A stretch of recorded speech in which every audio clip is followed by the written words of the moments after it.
ಜೈ ಶ್ರೀರಾಮ್. ನೀವು ನೋಡ್ತಾ ಇದ್ದೀರಾ ಟಿವಿ ವಿಕ್ರಮ. ನಾನು ಸೌಮ್ಯ ಸನಾತನಿ. ನಮ್ಮ ಟಿವಿ ವಿಕ್ರಮದ ಎಲ್ಲಾ ಕಾರ್ಯಕ್ರಮಗಳ ನೋಟಿಫಿಕೇಶನ್ ನಿಮಗೆ ಸಿಗಬೇಕಂತ ಹೇಳಿದ್ರೆ ನಮ್ಮ ಟಿವಿ ವಿಕ್ರಮ ಚಾನೆಲ್ ಅನ್ನು ಸಬ್ಸ್ಕ್ರೈಬ್ ಮಾಡಿ, ಹಾಗೆ ಬೆಲ್ ಬಟನ್ ಕ್ಲಿಕ್ ಮಾಡೋದನ್ನ ಖಂಡಿತ ಮರಿಬೇಡಿ. ವೀಕ್ಷಕರೇ, ನಮ್ಮ ಕಡೆ ಇರಲಾರದೆ ಇರುವೆ ಬಿಟ್ಕೊಂಡ ಅನ್ನೋ ಗಾದೆ ಮಾತಿದೆ.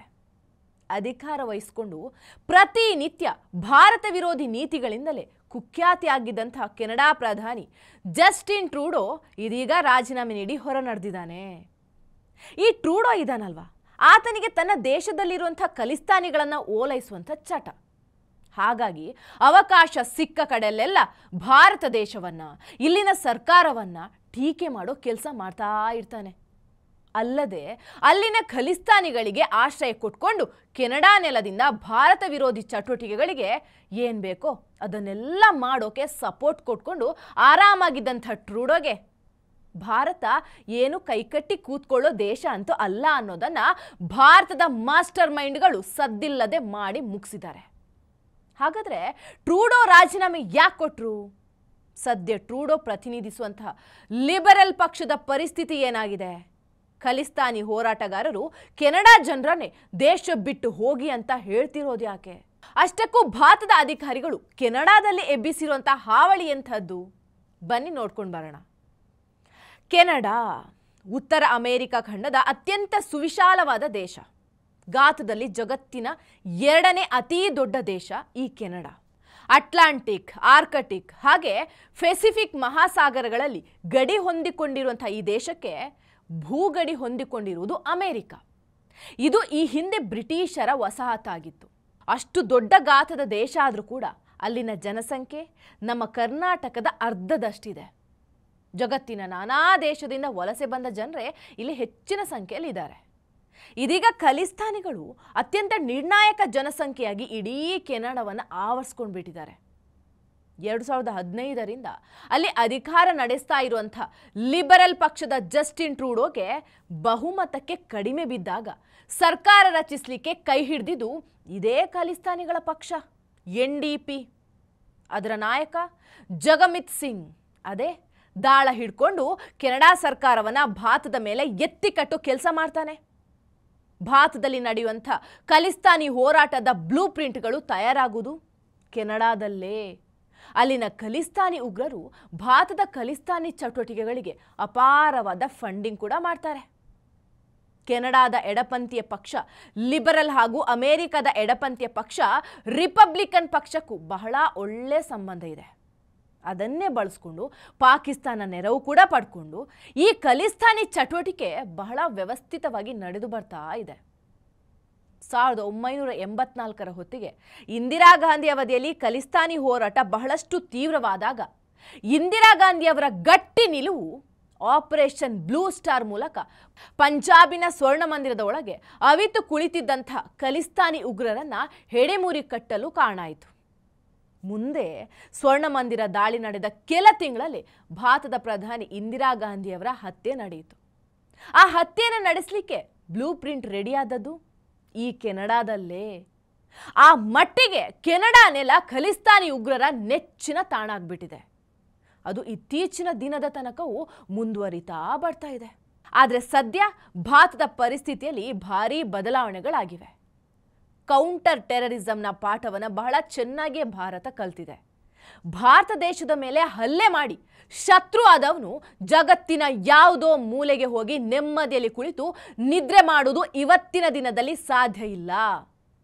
ಶತ್ರುವನ್ನ ಅವನದೇ ನೆಲದಲ್ಲಿ ಅವನದೇ ಜಾಗದಲ್ಲಿ ಹುಡುಕಿ ಕೊಲ್ಲುವಂಥ ಹವ್ಯಾಸವನ್ನ ಭಾರತದ ಇಂಟೆಲಿಜೆನ್ಸ್ ಅಧಿಕಾರಿಗಳು ಬಹಳ ವ್ಯವಸ್ಥಿತವಾಗಿ ಮಾಡ್ತಾ ಬರ್ತಾ ಇದ್ದಾರೆ.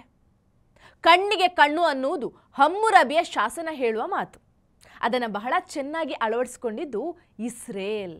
ತನ್ನ ಶತ್ರುವನ್ನ ಅವನಿಗಿಂತ ಮುಂಚಿತವಾಗಿ ಯಮಲೋಕಕ್ಕೆ ಕಳುಹಿಸಿ ಬರುವುದಕ್ಕಾಗಿ ಮೊಸಾದ್ 10 ಹಲವು ಆಪರೇಷನ್ಗಳನ್ನು ಮಾಡಿ ಸೈ ಅನ್ಸ್ಕೊಂಡಿದೆ.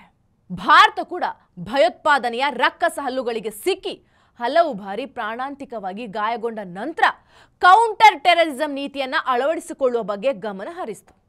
ಅದರಲ್ಲೂ ಮುಂಬೈ ದಾಳಿಯ ನಂತರ ದೇಶದ ಇಂಟೆಲಿಜೆನ್ಸ್ ವ್ಯವಸ್ಥೆಯ ನೀತಿ ನಿಯಮಗಳಲ್ಲಿ ಭಾರೀ ಅನ್ನುವಂಥ ಬದಲಾವಣೆ ಆಗಿದೆ. ಇನ್ನು ಮೋದಿ ಸರ್ಕಾರದ ಅವಧಿಯಲ್ಲಿ ಬೇರೆ ಲೆವೆಲ್ಗೆ ಹೋಗ್ಬಿಟ್ಟಿದೆ.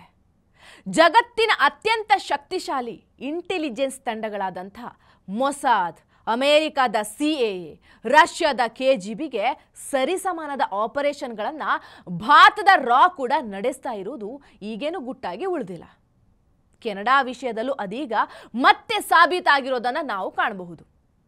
ವೀಕ್ಷಕರೇ, ಅಂದಹಾಗೆ ಕೆನಡಾ ಇತ್ತೀಚಿನ ದಿನಗಳಲ್ಲಿ ಜಗತ್ತಿನ ಎದುರು ಒಂದಲ್ಲ ಒಂದು ಕಾರಣಕ್ಕೆ ನಗೆಪಾಟಲಿಕೆ ಒಳಗಾಗುವುದನ್ನು ನಾವು ಗಮನಿಸ್ತಾ ಬರಬಹುದು. ಯಾವಾಗ ಖಲಿಸ್ತಾನಿ ಉಗ್ರ ನಿಜ್ಜರ್ ಹತ್ಯೆ ಆಯಿತು, ಆಗ ಕೆನಡಾ ಭಾರತ ಸಂಬಂಧ ಮತ್ತಷ್ಟು ಹಳಸಲಿಕ್ಕೆ ಶುರುವಾಯಿತು. ತನ್ನ ನೆಲದಲ್ಲಿ ತನ್ನ ದೇಶದ ಪ್ರಜೆಯ ಹತ್ಯೆಗೆ ಭಾರತ ಹೈಕಮಿಷನರ್ ಸಂಜಯ್ ಕುಮಾರ್ ವರ್ಮಾನ ಕೈವಾಡ ಇದೆ ಅಂತ ಕೆನಡಾ ಬಹಿರಂಗವಾಗಿ ಹೇಳಿಕೆ ಕೊಡ್ತು. ಭಾರತ ಅದನ್ನು ಖಂಡ ತುಂಡವಾಗಿ ವಿರೋಧಿಸಿತು. ಅದರ ನಂತರ ರಾಜತಾಂತ್ರಿಕವಾಗಿ ಕೆನಡಾ ಭಾರತ ಒಂದಕ್ಕೊಂದು ಆರೋಪ ಪ್ರತ್ಯಾರೋಪ ನಡೆಸ್ತಾ ಬರ್ತಾ ಇದ್ದು. ಏಷ್ಯನ್ ಶೃಂಗಸಭೆ ಮೋದಿ ಭೇಟಿ ನಂತರ ಕೂಡ ಈ ಟ್ರೂಡೋ ನಿಲುವುಗಳು ಮತ್ತಷ್ಟು ಆಕ್ರಮಣಕಾರಿಯಾಗಿದ್ವು. ಇದಕ್ಕೆಲ್ಲ ಭಾರತ ಕೂಡ ಅಷ್ಟೇ ಅಗ್ರೆಸಿವ್ ಆಗಿ ಉತ್ತರ ಕೊಡುವ ಕೆಲಸವನ್ನು ಮಾಡ್ತಾನೇ ಬಂದಿತ್ತು. ಇನ್ನು ನಮ್ಮ ವಿದೇಶಾಂಗ ಸಚಿವ ಜೈಶಂಕರ್ ಅವರು ಆಸ್ಟ್ರೇಲಿಯಾಕ್ಕೆ ಭೇಟಿ ಕೊಟ್ಟಾಗ ದಿ ಆಸ್ಟ್ರೇಲಿಯಾ ಟುಡೇ ಪತ್ರಿಕೆಗೆ ಕೆನಡಾ ಕುರಿತಂತೆ ಬಹಳ ಖಾರವಾದ ಹೇಳಿಕೆಯನ್ನು ಕೊಟ್ಟಿದ್ರು. ಭಾರತದ ರಾಜತಾಂತ್ರಿಕರ ಮೇಲೆ ಕೆನಡಾ ಬೇಹುಗಾರಿಕೆ ನಡೆಸ್ತಾ ಇದೆ, ಭಾರತ ವಿರೋಧಿಗಳಿಗೆ ಕೆನಡಾ ಆಶ್ರಯ ಕೊಟ್ಟಿದೆ, ಹಾಗೆ ಉಗ್ರವಾದಿಗಳಿಗೆ ಕೂಡ ಕೆನಡಾ ನೆಲವನ್ನು ಬಳಸಿಕೊಳ್ಳುವ ಅವಕಾಶ ಕೊಟ್ಟಿದೆ ಅಂತ ಬಹಳ ಗಂಭೀರವಾದ ಆರೋಪವನ್ನು ಜೈಶಂಕರ್ ಮಾಡಿದರು. ಇದರಿಂದ ಕೆನಡಾ ಎಷ್ಟು ಮುಜುಗರಕ್ಕೆ ಒಳಗಾಯ್ತಂದ್ರೆ ದಿ ಆಸ್ಟ್ರೇಲಿಯಾ ಟುಡೇ ಪತ್ರಿಕೆಯ ವೆಬ್ಸೈಟನ್ನೇ ಕೆನಡಾ ಬ್ಯಾನ್ ಮಾಡಿಬಿಡ್ತು. ಅದರ ನಂತರ ಕೆನಡಾ ಒಳಗೆ ವಾತಾವರಣಗಳು ಮೆಲ್ಲಗೆ ಬದಲಾಗ್ತಾ ಬಂದಿದೆ. ಅದುವರೆಗೆ ಲಿಬರಲ್ ಪಕ್ಷಕ್ಕೆ ಬೆಂಬಲ ಕೊಡ್ತಾ ಬರ್ತಾ ಇದ್ದಂಥ ಜಗಮಿತ್ ಸಿಂಗ್ನ NDP ಪಕ್ಷ ಬೆಂಬಲವನ್ನು ಹಿಂದೆ ತೆಗೆದುಕೊಂಡಿದೆ. ಸ್ವತಃ ಲಿಬರಲ್ ಪಕ್ಷದ ಸಚಿವರೇ ಟ್ರೂಡೋ ವಿರುದ್ಧ ಬಂಡೆದಿದ್ದಾರೆ. ಅಲ್ಲದೆ ಟ್ರಂಪ್ ಅಧಿಕಾರಕ್ಕೆ ಬಂದ ಮೇಲೆ ಕೆನಡಾ ಗಡಿಯಿಂದ ಅಮೆರಿಕಕ್ಕೆ ಬರ್ತಾ ಇರುವಂಥ ನುಸುಳುಕೋರರ ಮೇಲೆ ನಿಗಾ ಇರಿಸಿ ಅಂತ ತಾಕೀತು ಬೇರೆ ಮಾಡಿದ್ದಾರೆ. ಕೆನಡಾ ಸಂಕಷ್ಟ ಅಲ್ಲಿಗೆ ನಿಂತಿಲ್ಲ. ಖಲಿಸ್ತಾನಿಗಳು ಇದೀಗ ಕೆನಡಾ ದೇಶವನ್ನೇ ನಮ್ದು, ನಾವೇ ಇಲ್ಲಿನ ಮೂಲ ನಿವಾಸಿಗಳು, ನೀವೆಲ್ಲ ಯುರೋಪಿಂದ ವಲಸೆ ಬಂದವರು ಅಂತ ಕೆನಡಿಯನ್ನರಿಗೆ ದೇಶ ಬಿಟ್ಟು ಹೋಗಿ ಅನ್ನೋ ಮಾತಾಡಿದ್ದಾರೆ. ಈಗ ಅಲ್ಲಿ ಕೆನಡಾ ಪ್ರಜೆಗಳು ಖಲಿಸ್ತಾನಿಗಳ ವಿರುದ್ಧ ಪ್ರತಿಭಟನೆ ನಡೆಸಲಿಕ್ಕೆ ಶುರು ಮಾಡಿದ್ದಾರೆ.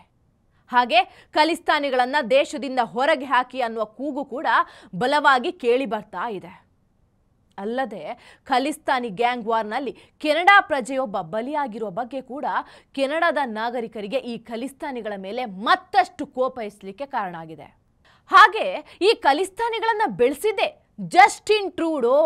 ಹಾಗಾಗಿ ಕೆನಡಿಯನ್ನರಿಗೆ ಇಂಥ ಸಂಕಟ ಬಂದಿರೋದು ಅನ್ನೋದು ಕೆನಡಾ ಜನರ ಅಭಿಪ್ರಾಯ. ಅದೇ ಕಾರಣಕ್ಕೆ ಲಿಬರಲ್ ಪಕ್ಷದ ಜನಪ್ರಿಯತೆ ಕುಸಿದು ಹೋಗಿದೆ. ಪಕ್ಷದ ಸಚಿವರುಗಳು ಸಂಸದರು ಇದೇ ಕಾರಣಕ್ಕೆ ಬಂಡೆದ್ದು ಕೂತಿರೋದು. ಯಾವಾಗ ಪಕ್ಷದೊಳಗೆ ಭಿನ್ನಾಭಿಪ್ರಾಯ ಹೆಚ್ಚಾಯಿತು, ಇನ್ಮೇಲೆ ನಾನು ಚುನಾವಣೆಗೆ ಸ್ಪರ್ಧೆ ಕೂಡ ಮಾಡೋದಿಲ್ಲ, ಅಲ್ಲದೆ ಪ್ರಧಾನಿ ಹುದ್ದೆಗೆ ರಾಜೀನಾಮೆ ಕೊಡ್ತೇನೆ ಅಂತ ಟ್ರೂಡೋ ರಾಜೀನಾಮೆ ಕೊಟ್ಟಿದ್ದಾರೆ. ನನ್ನ ಸರ್ಕಾರ ಉರುಳಿಸಲಿಕ್ಕೆ ಭಾರತ ಪ್ರಯತ್ನ ಮಾಡ್ತಾ ಇದೆ ಅಂತ ಕೆಲ ದಿನಗಳ ಹಿಂದೆ ಟ್ರೂಡೋ ಹೇಳಿರುವಂಥ ಮರ್ಮ ಇದೇ ಇರಬೇಕು ಅಂತ ಜಗತ್ತು ಈಗ ಆಲೋಚನೆ ಮಾಡ್ತಾ ಇದೆ. ಯಾವ ಕಡೆ ಸ್ವಿಚ್ ಒತ್ತಿದ್ರೆ ಯಾವ ಕಡೆ ಲೈಟ್ ಆನ್ ಆಗುತ್ತೆ ಅಂತ ಭಾರತದ ರಾ ಅಧಿಕಾರಿಗಳಿಗೆ ಚೆನ್ನಾಗಿ ಗೊತ್ತಿದೆ. ಹಾಗಾಗಿ ಹೆಚ್ಚಿನ ದೇಶಗಳು ಈಗ ಭಾರತದ ತಂಟೆಗೆ ಬರಲಿಕ್ಕೆ 1000 ಸಲ ಯೋಚನೆ ಮಾಡ್ತಿವೆ. ಇದು ನೋಡಿ ಟ್ರೂಡೋ ಪತನದ ಹಿಂದಿರುವಂಥ ಮೆಗಾ ಸುದ್ದಿ. ಟಿವಿ ವಿಕ್ರಮ, ದೇಶ ನಿಮ್ಮ ಕೈಯಲ್ಲಿ. ಈ ಕಾರ್ಯಕ್ರಮ ನಿಮಗೆ ಇಷ್ಟ ಆಗಿದ್ದಲ್ಲಿ ಲೈಕ್, ಶೇರ್ ಹಾಗೂ ಕಮೆಂಟ್ ಮಾಡಿ. ಟಿವಿ ವಿಕ್ರಮದ ಕಾರ್ಯಕ್ರಮಗಳನ್ನು ನಿರಂತರವಾಗಿ ವೀಕ್ಷಿಸಲು ಸಬ್ಸ್ಕ್ರೈಬ್ ಮಾಡಿ, ಬೆಲ್ ಐಕನ್ ಒತ್ತಿ.